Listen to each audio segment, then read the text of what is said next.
প্রিয় চাকরি প্রত্যাশী ভাই বোনেরা, আসসালামু আলাইকুম। সূচক বা এক্সপোনেন্টের নতুন ক্লাসে সকলকে স্বাগত। আজ আমরা আলোচনা করব টাইপ 3 এর প্যাটার্ন 5 দিয়ে। প্যাটার্ন 5 এর বিভিন্ন সূত্রের মাধ্যমে কিভাবে সরলীকরণ করতে হয় সেটা নিয়ে আলোচনা করব। তো আমি আগে থেকে তিনটা অঙ্ক লিখে রাখছি। একটা 33তম বিসিএসে আসছে, একটা 17তম বিসিএসে আর একটা 13তম বিসিএসে আসছে। তো আমরা দেখব এই তিনটা অঙ্কের সমাধান কিভাবে করতে হয়। তো এক নম্বর অঙ্কটা আমি একটু লিখি। a টু দি পাওয়ার 3 এর ঘনমূল একাধিক ঘনমূল থাকলে সেটা কিভাবে করতে হয়। একাধিক ঘনমূল এখানে আমরা দেখতে পাচ্ছি যে a টু দি পাওয়ার 3 অর্থাৎ a এর ঘন করা আছে, সেটার আবার ঘনমূল, আবার সেটার ঘনমূল করে আবার একটা ঘনমূল, অর্থাৎ একাধিক ঘনমূল থাকলে আমরা প্রথমে এই ভিতরের অংশটুকুর কাজ করব। অর্থাৎ এটাকে আমরা লিখব এভাবে। এখানে ঘনমূল থাকলে আমরা জানি এভাবে লিখতে হয় a two the power 1/n। এই সূত্র থেকে আমরা লেখার চেষ্টা করব। তো আমরা এটাকে লিখতে পারি 1/3। তো এখানে আমরা দেখতে পাচ্ছি যে 3 এটা আবার গুণ হয়ে যায়। a two the power m n equal a two the power m n, পাওয়ারে পাওয়ারে গুণ হয়ে যায়। তো সেক্ষেত্রে আমরা এটাকে লিখতে পারি a টু দি পাওয়ার 3/3।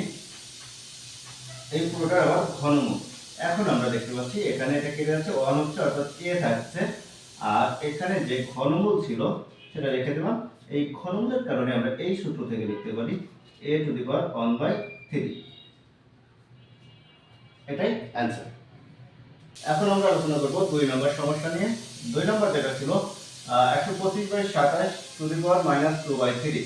এটাকে যেহেতু এখানে মাইনাস রয়েছে, মাইনাসটাকে আমরা তুলে দিতে গেলে বেজে যেটা থাকে সেটাকে উল্টায় লিখতে হয়।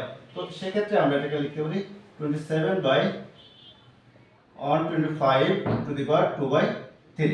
তো আমার মাইনাসের কাজটা হয়ে গেছে। এখন আমরা সিম্পলি হিসাব করলে এই অঙ্কটার সমাধান হয়ে যাবে।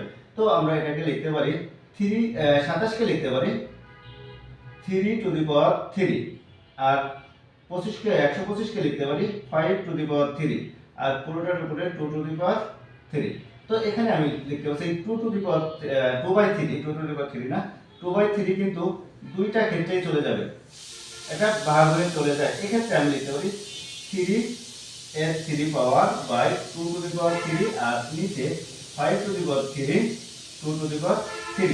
এখান থেকে আমি যেটা লিখতে পারি সেটা হচ্ছে 3 টু দি পাওয়ার, এই যদি এটা গুণ হয়ে যায় 3 into 2/3 by 5 to the power 3 into 2/3, অর্থাৎ এটা কেটে যাচ্ছে আর এটাও কেটে যাচ্ছে।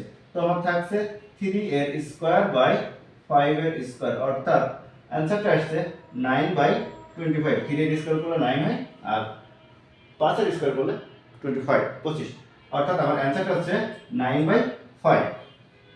এখন আমরা আলোচনা করব 3 নম্বর সমস্যা নিয়ে। 3 নম্বর সমস্যা আমাদের ছিল থার্ড ব্র্যাকেট দেয়া এবং তার মাঝে 2 - 3 ইনটু 2 - 3 টু দি পাওয়ার -1, এই থার্ড ব্র্যাকেট ক্লোজ করে পুরোটার উপরে -1।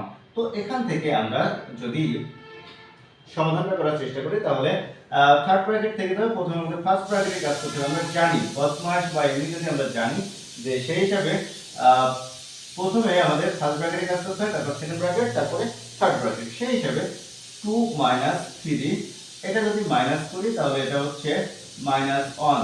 2 থেকে -3 মাইনাস করলে -1 two the power -1 two the পাওয়ার -1। এটা যেভাবে ছিল সেভাবে আমি রেখে দিচ্ছি। এখন এখানে যে জিনিসটা আছে এটা হচ্ছে ফার্স্ট ব্র্যাকেটের ভিতরে -1 টু দি পাওয়ার -1 ইকুয়াল কত হবে। আমরা জানি a two the power -1 equal 1/a। তো এখানে যদি a বলতে -1 হয় তাহলে এটা সমান লিখতে পারি 1/-1। তো আমি সেটাই লেখার চেষ্টা করব। 2 two the power 2 - 3 third bracket থাকবে, আর এটাকে লিখব 1/-1, ফার্স্ট ব্র্যাকেট তুলে দিলাম টু দি পাওয়ার -1। তো এখানে যদি হিসাব করি 2 - 3, এটা ভাগ করলে হয় -1 টু দি পাওয়ার -1। তো এটা গুণ করে দেব, 2 মাইনাসে মাইনাসে প্লাস 1 3 টু দি পাওয়ার -1। তো এটা হচ্ছে 5 to the power -1। 5 to the পাওয়ার -1 মানে এই সূত্র থেকে আমি লিখতে পারি 1/3। 5, অর্থাৎ এই 1/5 এর অ্যান্সার। ধন্যবাদ সকলকে এতক্ষণ আমাদের সাথে থাকার জন্য। দেখা হবে পরবর্তী ক্লাসে নতুন কোনো টপিক নিয়ে। আল্লাহ হাফেজ।